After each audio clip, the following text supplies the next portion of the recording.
Hey everyone, in our last video you saw how we reclaimed some boards that were found on our property. They were very weathered and needed a lot of TLC to be usable, but they're making a lot of progress. So here is a quick update on how these are going. We'll go ahead and dive in and show you what we've been doing. First, we'll do a quick recap to show you how we reclaim these boards. If you're interested in seeing the full video, I'll drop a link below in the description so you can check that out.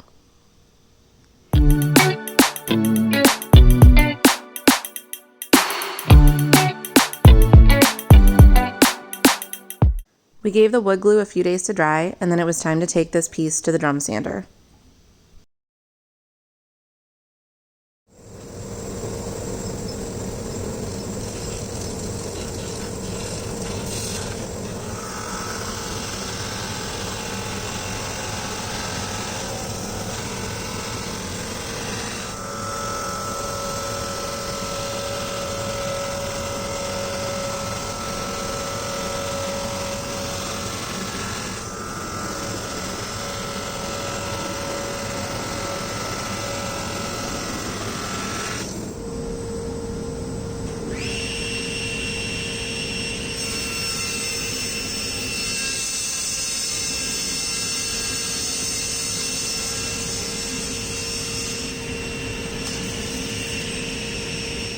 Now that we had one solid piece of wood again, it's time to make some cuts to prep for our second glue up, which is going to change the orientation of the grain.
Back to the workbench to apply some more glue and finish this second glue up.